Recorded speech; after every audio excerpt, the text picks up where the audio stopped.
gagal itu urusan belakang, yang penting berusaha dulu. Gagal itu urusan belakang, yang penting berusaha dahulu.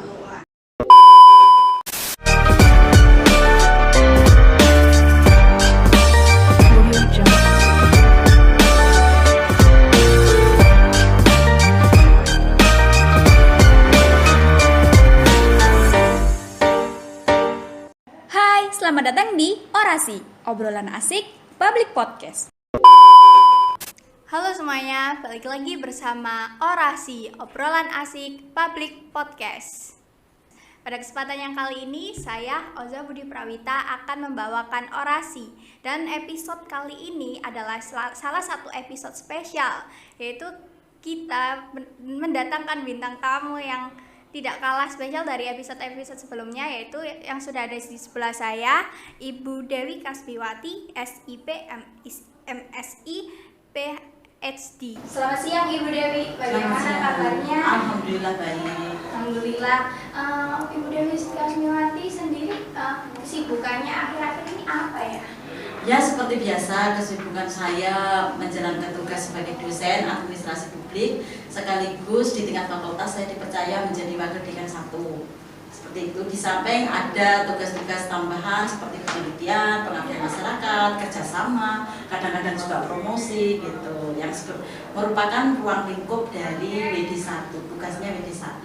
Wah, cukup padat sekali ya Bu untuk kegiatan di tengah pandemi. Berjalan seperti sebelum pandemi, hanya metodenya yang beberapa lewat online gitu. Tapi kalau aktivitinya, substansi aktivitinya tetap sama saja.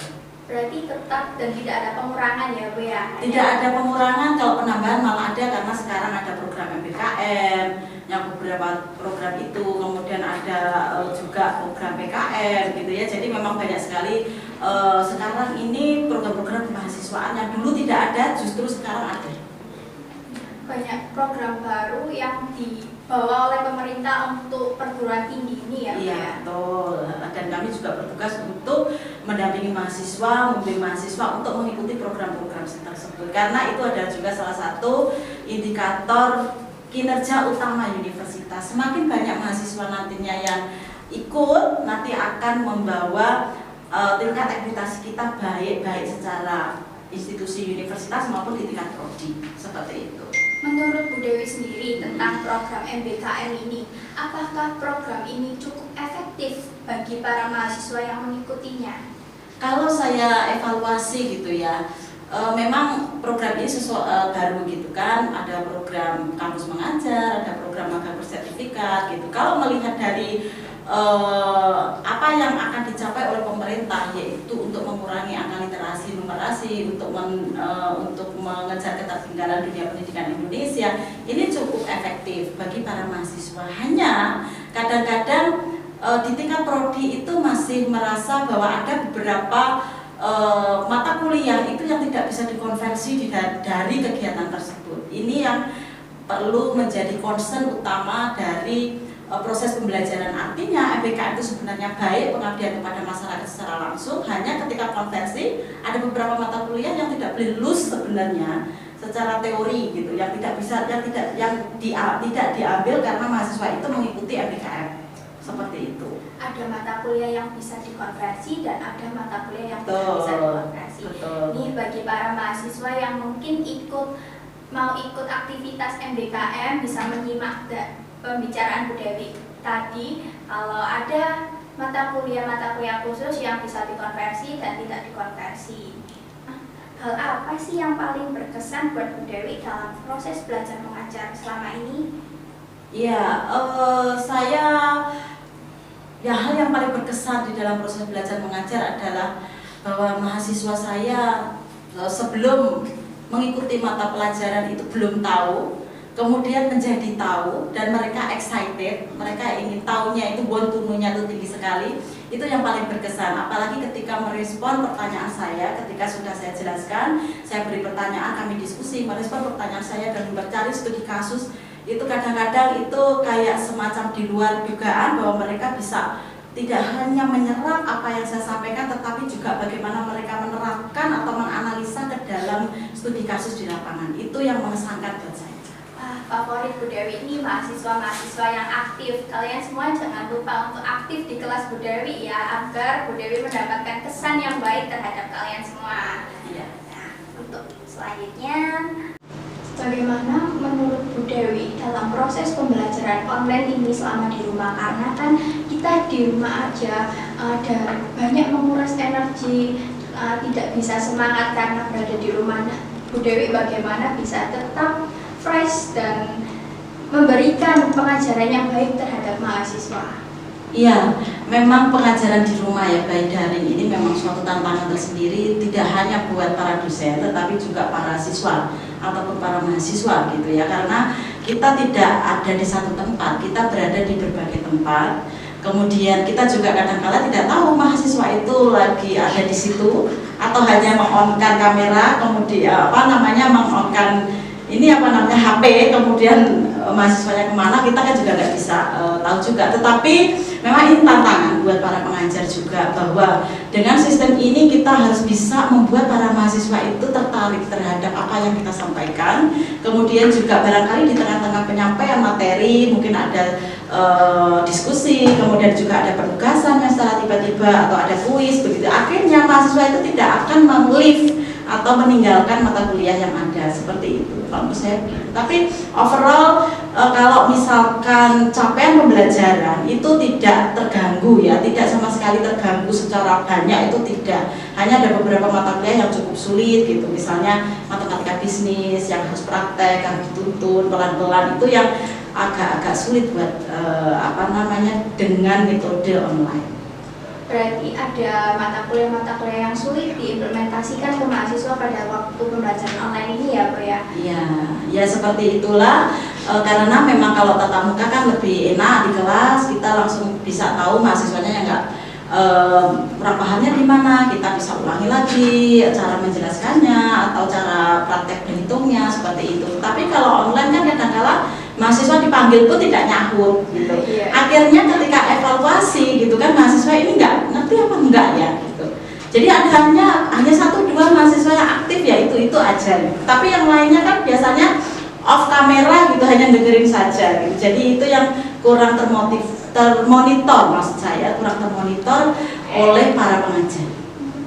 Wah, ini buat para mahasiswa nih, kalau ada kelas online kalian jangan ditinggal ya dosennya, harus tetap stay dan memperhatikan apa kata dosen yang memberikan materi.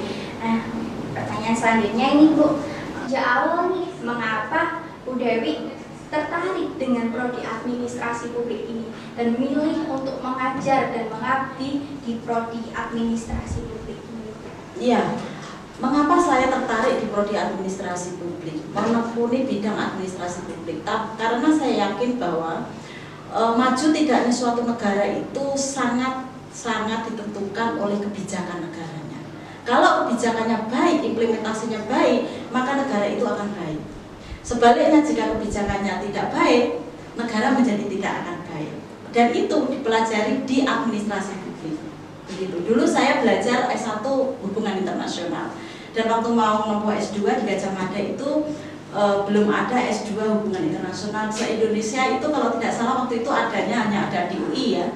Dan kemudian saya memikirkan kembali, menimbang-nimbang kembali itu jurusan apa yang bisa melengkapi ilmu yang telah saya dapatkan di S1 gitu kan. Oleh karena itu saya mempertimbangkan bahwa administrasi publik ini bisa melengkapi, karena belajar banyak tentang pembangunan, tentang kebijakan negara, dan kemudian tentang bagaimanakah manajemen negara ini, seperti itu, mau dibawa kemana negara ini, seperti itu. Wah, salah satu informasi yang sangat mengejutkan ya, ternyata Bu Dewi S1-nya hubungan internasional. Yang sangat, kalau dengan prodi saat ini nanti tidak relevan ya Ibu ya? Saling melengkapi ya, karena ya hubungan internasional itu kita belajar mengenai luar negeri gitu ya, mengenai politik luar negeri, diplomasi, negosiasi dan sebagainya gitu. Nah kemudian kalau administrasi publik itu belajar dalam negeri. Jadi ketika kita belajar luar negeri sekaligus dalam negeri, maka komplit. Kita tidak hanya terkungkung kepada ilmu pengetahuan yang di dalam negeri saja, tetapi kita punya referensi di luar negeri seperti apa. Kita bisa make comparison atau comparison study istilahnya, seperti itu. berarti tidak sepenuhnya berbeda, Tidak. saling berkaitan menurut Iya. Bu Dewi ya. Dan ini ngomong-ngomong tentang pendidikan dari Bu Dewi ini sempat belajar di luar negeri, yaitu di Jepang selama 1 tahun, di Malaysia dan selama 3 tahun. Bu Dewi sendiri, setahu saya baru pulang dari belajar dari Malaysia ya Ibu ya. Boleh Ibu ceritakan tentang pengalaman Ibu selama belajar dan mendapatkan kesempatan untuk bisa belajar di Malaysia Ibu? Iya, pengalaman di luar negeri ya, ketika belajar di Jepang itu saya belajar Mukekakubu di Fakultas Ekonomi dan Politik. Jadi belajar mengenai bagaimanakah politik di Jepang, kemudian bagaimana ekonomi Jepang itu membangun dirinya gitu ya, ketika setelah masa penjajahan, kemudian ada restorasi Meiji, kemudian menjadi negara salah satu new industrialized countries di Asia Pasifik gitu. Jadi di situ langsung saya belajar di tempatnya, kemudian juga diajar oleh para profesor yang ada di situ yang berkompeten di bidang ekonomi politik Jepang gitu. Jadi itu pengalaman yang luar biasa, apalagi kita di environment yang berbeda dengan Indonesia ya, environment atau lingkungan, atmosfer, cara pendidikannya berbeda, kemudian fasilitas berbeda, dan di sana misalkan perpustakaan sampai malam-malam gitu ya, setelah itu kita pulangnya juga kuliah itu paling malam jam 9 malam baru pulang gitu kan gitu. Jadi itu adalah pengalaman yang excited saya rasa. Sama halnya di Malaysia ya. Di Malaysia saya di sana menempuh studi S3 di University Utara Malaysia, sekitar menetap di sana 3 tahun lebih lah gitu ya. Nah itu juga memberi referensi yang baru gitu. Ternyata bahwa di Malaysia banyak foreigners, banyak student dari luar Malaysia yang belajar di situ gitu. Jadi dari Arab, dari Afrika, dari Cina terutama, itu banyak sekali student di situ. Jadi di situ memiliki karakteristik pendidikan yang agak berbeda dengan kita, kemudian juga bahasanya juga kita menggunakan bahasa Inggris kebanyakan kan di dalam komunikasi atau di dalam supervising gitu, di dalam konsultasi kita pakai bahasa Inggris gitu. Kemudian juga supporting system seperti infrastruktur, perpus, wifi, kemudian semua itu dari satu di kampus itu sudah ada. Dari mall, dari kalau kita mau belajar sampai 24 jam pun itu bisa gitu, karena kampus nggak pernah sepi. Sampai subuh itu banyak mahasiswa S1 tidur-tiduran di atas meja gitu ya. Nah seperti itu. Jadi itu atmosfer yang cukup berbeda dengan kita ada di sini. Jadi itu excited, itu sesuatu yang baru, maksudnya belajar di sana ada pengalaman-pengalaman yang baru yang lain gitu. Wah, banyak sekali pengalaman yang Ibu Dewi dapatkan sewaktu belajar di luar ya. Yang vibe dan environment-nya berbeda dengan belajar di Indonesia sendiri. Oh iya, saya mau bertanya kepada Ibu, cara untuk mahasiswa agar lebih dapat mengembangkan dirinya seperti Bu Dewi barusan bisa belajar di luar, itu bagaimana ya Ibu? Learn more than in the class. Jadi saya harap mahasiswa bisa belajar lebih dari yang ada di kelas. Kalau di kelas itu kalian mendapatkan materi secara ilmunya ya. Ilmunya misalkan pemberdayaan masyarakat pesisir, ilmunya seperti apa gitu. Kemudian misalkan ada teori organisasi, teori-teorinya bagaimana kan begitu. Tapi harapan saya mahasiswa bisa mengembangkan lebih dari ini. Lebih dari menyerap knowledge atau materi yang ada. Dan mahasiswa bisa aktif di dalam organisasi, kemudian juga mahasiswa punya kesadaran diri untuk misalkan melatih bahasanya sendiri, kemudian juga mau berorganisasi, kemudian seperti diri kamu sekarang belajar public speaking di podcast seperti ini gitu ya. Ini sangat bermanfaat. Dan juga kalau ada kesempatan, mumpung menjadi mahasiswa, ikut aja program-program student exchange kemana, kemudian mau ngambil S2, mau ngambil S3, kalau ada kesempatan ya langsung aja ikut gitu. Jadi jangan merasa takut, gagal itu urusan belakang, yang penting berusaha dulu. Gagal itu urusan belakang, yang penting berusaha dulu. Ya. Kata-kata yang sangat memotivasi kita semua ya, kita harus semangat untuk meraih mimpi kita dan belajar lebih banyak mumpung masih mahasiswa. Iya, betul. Ngomong-ngomong tentang mahasiswa nih Bu, kan ada dua pengelompokan mahasiswa yang tidak akan lekang oleh waktu, yaitu mahasiswa kupu-kupu dan mahasiswa kura-kura. Nah, bagaimana menurut Bu Dewi tentang dua pengelompokan mahasiswa ini, yaitu mahasiswa kupu-kupu dan kura-kura sendiri?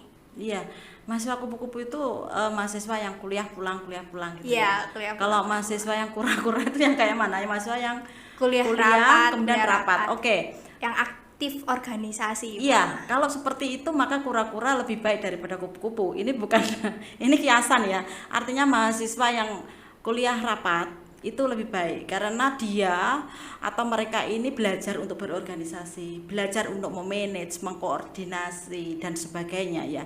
Dan juga berusaha untuk belajar memanajemen waktunya dia juga, dia sebagai organisator, dia juga sebagai mahasiswa yang menimba ilmu. Tetapi kalau kuliah pulang itu kan kuliah mendapatkan ilmunya saja atau knowledge-nya saja, teori, kemudian pulang gitu. Kemudian dipulang nggak ngapa-ngapain misalkan. Nah, itu jauh lebih buruk lagi. Kalau pulang misalkan ada pekerjaan yang lain, it's okay, no problem.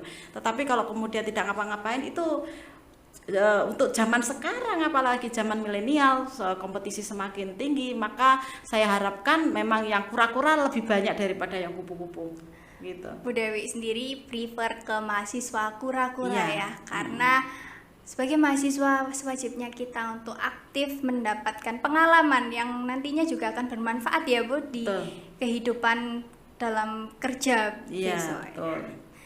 Tetapi kalau kupu-kupu, kalau misal pulang ada kegiatan lain, Bu Dewi juga tidak apa-apa. Yang penting kita memiliki kegiatan yang bisa kita implementasikan dan sebagai pembelajaran selain di waktu kuliah ini. Pertanyaan terakhir yaitu apa harapan Ibu untuk mahasiswa ke depannya? Saya berharap mahasiswa selain mendapatkan ilmu materi dari para dosen adalah mahasiswa bisa mengembangkan dirinya sendiri dari berbagai program yang sekarang ada dari pemerintah dan juga mengembangkan keahlian dari lingkungan masyarakatnya. Jadi belajar itu tidak hanya di kampus tetapi juga di luar kampus. Itu harapan saya. Kalian harus proaktif untuk melihat opportunity, kesempatan seperti itu. Baik, lagi dan lagi kita sebagai mahasiswa harus aktif dan semangat dalam mencari pengalaman maupun pembelajaran-pembelajaran lain di luar kampus. Orasi pada siang hari ini sangatlah seru ya, karena banyak sekali ilmu yang kita dapatkan, yaitu dari yang pertama yaitu tentang MBKM, lalu tentang belajar di luar negeri, selain itu belajar organisasi, pentingnya belajar organisasi.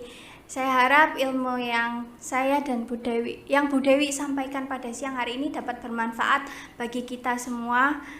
Saya Oza Budi Prawita dan pembicara kita pada siang hari ini yaitu Bu Dewi Kasmiwati. Mohon undur diri. Terima kasih. Wassalamualaikum warahmatullahi wabarakatuh. Waalaikumsalam warahmatullahi wabarakatuh.